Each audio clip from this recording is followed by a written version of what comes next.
राधे राधे बहनों, कार्तिक पूर्णिमा के दूसरे दिन विधिवत ये कहानी सुनने से मकान बनाने की इच्छा अति शीघ्र पूर्ण होती है। अगर आप भी अपना मकान बनाना चाहते हैं तो कार्तिक पूर्णिमा के अगले दिन जो पड़वा तिथि आती है उस दिन आप चिड़ा चिड़ी की कहानी जरूर सुने। ये कहानी आप सुबह के समय सुन सकते हैं या फिर शाम के समय सुन सकते हैं। तो देखिए, कहानी सुनने के लिए हमें क्या क्या चाहिए होगा, पहले वो देख लेते हैं।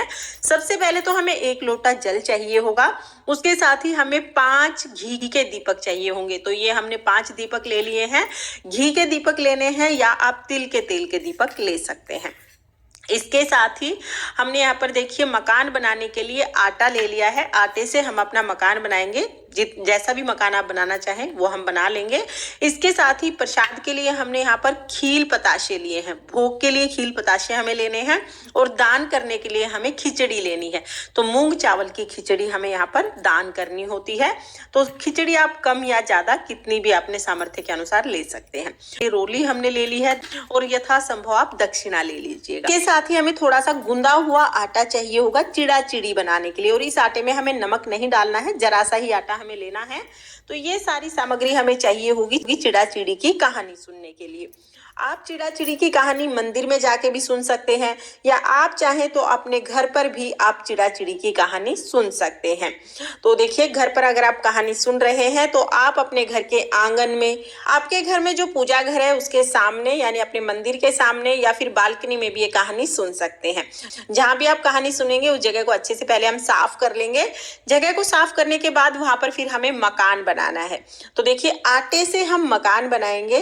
तो यहाँ पर जितना बड़ा आपको मकान चाहिए है, जितने कमरे आपको चाहिए है, जितना बड़ा आपको चाहिए है, उस हिसाब से हम मकान बनाएंगे। कहते हैं कि जितना बड़ा हम मकान बनाते हैं उतना ही बड़ा हमारा मकान भगवान बनवाते हैं। तो इसलिए मकान बनाने में कंजूसी नहीं करना, अच्छा खासा मकान आप बना लेना। तो यहाँ पर देखिए, इस तरह से आटे से हम मकान बना लेंगे। तो चारों तरफ मैंने यहाँ पर बाउंड्री कर दी है। उसके बाद बीच में हम कमरे बनाएंगे। तो जब आप कमरे बनाएंगे ना तो ध्यान रखना है कि कमरे का दरवाजा जरूर होना चाहिए, दरवाजा बिल्कुल नहीं भूलना है। तो यहाँ पर हमने पीछे की तरफ 2 कमरे बना दिए हैं, फिर सामने की तरफ भी हम 2 कमरे बना देंगे। तो यहाँ पर देखिए 2 कमरे हमने बना दिए हैं, बीच में हमने लॉबी छोड़ दी है और गेट हमें जरूर बनाना है। तो ये हमने मुख्य द्वार बना दिया है अपने मकान का। तो ये हमारा मकान बनके तैयार हो गया है। अब हमें क्या करना है, देखिए जो हमने गुंदा हुआ आटा लिया था ना उससे हमें चिड़ा चिड़ी बनाने हैं। तो ये थोड़ा सा ही आटा हमें चाहिए और जैसा कि मैंने आपको बताया था कि इस आटे को जब आप गूंदेंगे तो उसमें नमक नहीं डालना है। थोड़ा सा ही आटा हमने ले लिया है। इससे पहले हम चिड़ा बना लेंगे, उसके बाद हम चिड़िया बनाएंगे। और सिर्फ आकृति मात्र हमें बनानी है। अगर आपको प्रॉपर बनाना नहीं आता है पक्षी का आकार तो कोई ऐसी बात नहीं है, जैसा भी आपसे बन जाए वैसा आप बना लीजिएगा। तो देखिए, ये मैंने चिड़ा बना दिया। चिड़ा मैंने साइज में थोड़ा बड़ा बनाया है ताकि लगे कि ये मेल है। तो यहाँ पर ये चिड़ा बना दिया है। इसके बाद मैं छोटी सी चिड़िया बना लूंगी और मुझे भी बहुत अच्छी सी आकृति बनानी नहीं आती है, तो जैसी भी आएगी वैसी हम बना लेंगे, क्योंकि हमें बस इतना दिखना चाहिए कि ये कोई पक्षी हमने बनाया है। तो यहाँ पर देखिए मैंने चिड़िया बना ली है। चिड़िया मैंने थोड़ी सी पतली बनाई है ताकि लगे कि हाँ ये फीमेल है। तो इसलिए देखिए ये चिड़िया बन गई है हमारी, बनी थोड़ी क्यूट सी है और ये हमारा चिड़ा बन गया है। तो इनको दोनों को मकान के बिल्कुल बीच में हम विराजमान करेंगे और मकान के चारों कोनों में हम 4 दीपक जला देंगे। तो जो हमने दीपक लिए थे ना 5 दीपक, 4 दीपक हम चारों कोनों में रखेंगे और 1 दीपक हम मकान के बीच में रख देंगे। यानी कि पूरे मकान में हमें उजाला करना है। और मकान की जो बाहर गेट है, गेट के दोनों तरफ हम मोमबत्ती रख देंगे, क्योंकि दहलीज को सूना कभी नहीं छोड़ा जाता है। तो दहलीज पे आप मोमबत्ती जरूर रख दीजिएगा। अब हम सारे जो दिए हैं उनको जला लेंगे, जो मोमबत्ती है उनको भी जला लेंगे, पूरे घर को रोशन कर लेंगे हम। फिर हम यहाँ पर चिड़ा चिड़ी को तिलक करेंगे और जितने भी दिए हमने जलाए हैं सभी दियों को भी हम तिलक कर देंगे। साथ में अपने आप को भी तिलक कर लें, जो भी कहानी सुन रहे हैं उन सबको भी आप तिलक कर दें। इसके बाद हम अक्षत समर्पित कर देंगे। भोग में हम खील पताशा समर्पित करेंगे। तो चिड़ा चिड़ी को भोग में खील पताशा समर्पित कर देंगे और घर के हर एक कमरे में हमें खील जरूर रखनी है। किसी भी कमरे को खाली नहीं छोड़ना है। जो खील होती है ना, धन का प्रतीक होती है, तो यहाँ पर धन के भंडारे भरे रहे, इसके लिए हमें सभी कमरों में खील रख देनी है।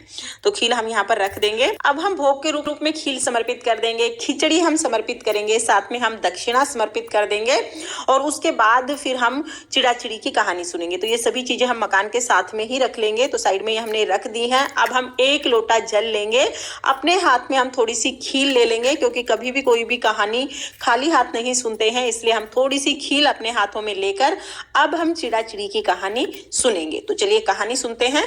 चिड़ा चिड़ी की कहानी। 4 चिड़िया थी, चारों सहेलियां थी, चारों कार्तिक नहा रही थी। आई पड़वा, चारों ने सोचा चलो खिचड़ी बनाते हैं। एक चिड़िया चावल लेके आ गई, एक चिड़िया दाल लेके आई, एक चिड़िया घी लेके आई। सबने मिलकर खिचड़ी बनाई। सबने सोचा कि पहले नहा के आते हैं, फिर बैठकर आराम से खिचड़ी खाएंगे। फिर सबसे पहले एक चिड़िया आई, उसको भूख बहुत ज्यादा लगी थी, लेकिन दूसरी चिड़िया नहीं आई थी, इसलिए उसने सिर्फ भाप खा ली। दूसरी चिड़िया आई, उसने पानी पी लिया। तीसरी चिड़िया आई, उसने खिचड़ी खा ली। और चौथी चिड़िया आई, उसने खुरचन खा लिया, क्योंकि उसके लिए खिचड़ी बची ही नहीं थी, तो लास्ट में जो खुरचन बचा वो उसने खा लिया। चारों चिड़िया कुछ समय के बाद मर गई। जिस चिड़िया ने भाप खाई थी या राजा के घर राजकुमारी बनी। जिस चिड़िया ने पानी पिया था वो कुम्हार की बेटी बनी। जिस चिड़िया ने खिचड़ी खाई थी वो ब्राह्मण की बेटी बनी। और जिस चिड़िया ने खुरचन खाई थी वो हाथिनी बनी। कुम्हार की लड़की राजा के यहाँ पर दासी थी, ब्राह्मण की बेटी राजकुमारी की सहेली थी, और हथनी भी राजा के यहाँ पर ही रहती थी। यानी कि वो चारों सहेलियां राजा के महल में ही रहने लगी। राजकुमारी को पिछले जन्म की कुछ बातें याद थी। राजकुमारी की शादी हुई। जब वह विदा होने लगी तो उसने अपने पिताजी से कहा कि पिताजी मैं नहीं जाऊंगी। राजा ने कहा कि क्या बात है, तुम क्यों नहीं जाओगी? तब उसने कहा कि मेरी सहेली और दासी को मेरे साथ भेजो, तभी मैं जाऊंगी।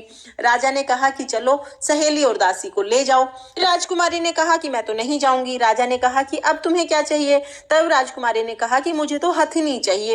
राजा ने कहा कि ठीक है, हथनी भी ले जाओ। राजा ने नौकर को कहा कि हथनी को लेके आओ। नौकर हथनी को लेने गए, लेकिन हथनी उठे ही ना। खूब कोशिश की लेकिन हथनी नहीं उठी। तो राजकुमारी ने कहा कि मैं जाकर हथनी को उठाती हूँ। राजकुमारी हथनी के पास गई और उसके कान में पिछले जन्म की बात बताई, जिसे सुनकर हथनी बहुत आराम से खड़ी हो गई और राजकुमारी के पीछे पीछे चलने लगी। अब राजा ने सोचा कि ये तो मेरी बेटी नहीं हो सकती, ये तो जानवरों से बातें कर रही है। राजा को लगा कि उसकी बेटी के रूप में कोई बहरूपिया है। राजा ने तभी तलवार निकाल ली और कहा कि सच सच बताओ तुम कौन हो, नहीं तो मैं तुम्हारा सिर काट दूंगा। राजकुमारी ने हाथ जोड़कर कहा कि पिताजी मैं आपकी बेटी ही हूँ। पिछले जन्म में हम चारों चिड़िया थी, हमने कार्तिक स्नान किया था और पड़वा के दिन हमने खिचड़ी बना के खाई थी। राजा को सारी बात बता दी। राजकुमारी की ये बात सुनकर राजकुमार जिससे राजकुमारी की शादी हुई थी उसने कहा कि क्या कार्तिक स्नान करने से इतना फल मिलता है? अगर इतना फल मिलता है तो हम दोनों जोड़े से कार्तिक स्नान करेंगे, पड़वा के दिन कहानी सुनेंगे और खूब दान करेंगे। उसके बाद से वो दोनों हर वर्ष कार्तिक स्नान करते, पड़वा की कहानी सुनते और खूब सारा दान पुण्य करते, जिसके प्रभाव से उनके घर में अन्न धन के भंडारे भर गए। हे भगवान, जैसे आपने उनके साथ की वैसे सबके साथ करना और इस कहानी को कहते सुनते हुकारा भरते सब पर अपनी कृपा दृष्टि बनाए रखना और सबके घर को अन्न धन से भर देना। सभी की मकान बनाने की इच्छा अति शीघ्र पूरी करना। ये थी चिड़ा चिड़ी की कहानी। अब हम एक गणेश जी की कहानी सुनेंगे। एक बार एक गांव में एक बुढ़िया रहती थी। बुढ़िया रोजाना गणेश जी की पूजा करती थी। बुढ़िया रोज मिट्टी के गणेश जी बनाए, रोज गल जाएं। बुढ़िया के घर के सामने ही एक सेठ की हवेली बन रही थी। बुढ़िया ने जाके कारीगर से कहा कि कारीगर मेरे लिए पत्थर के गणेश जी बना दो। कारीगर बोले, बूढ़ी माई जब तक आपके गणेश जी बनाएंगे इतनी देर में तो हमारी दीवार बन जाएगी, हमारे पास समय नहीं है, आप किसी और से बनवा लें। अब बुढ़िया को बहुत बुरा लगा। बुढ़िया ने मन में सोचा, भगवान करे तुम्हारी दीवार टेढ़ी हो जाए। ये सोच के बुढ़िया घर आ गई। अब जैसे ही कारीगर दीवार बनाए वो टेढ़ी हो जाए, उसको गिराना पड़े, फिर से दीवार बनाए फिर से टेढ़ी हो जाए। सुबह से शाम हो गई। शाम हुई तो सेठ जी घर पर आए। सेठ जी ने कहा कि आज कोई भी काम नहीं हुआ है। तो कारीगर ने बताया कि सेठ जी काम तो बहुत कर रहे हैं, लेकिन जब भी दीवार बनाते हैं जब भी टेढ़ी हो जाती है। कारीगर ने बुढ़िया के आने की सारी बात सेठ जी को बता दी। सेठ जी ने कहा मुझे बुढ़िया के पास लेके चलो। कारीगर सेठ जी को बुढ़िया के पास ले गए।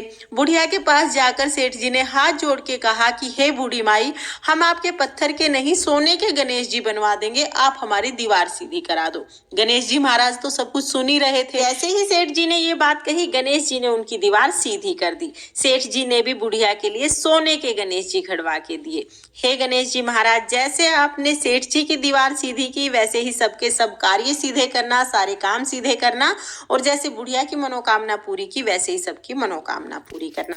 ये थी गणेश जी की कथा। तो इस तरह से हमारी चिड़ा चिड़ी की कहानी पूर्ण होती है। कहानी सुनने के बाद जो हमने हाथ में खील ली थी, ये थोड़ी सी खील हम चिड़ा चिड़ी को समर्पित करेंगे और बाकी जो खील है वो हम जल के लोटे में डाल देंगे। तो इस तरह से हमारी जो कहानी है वो पूर्ण हो जाएगी।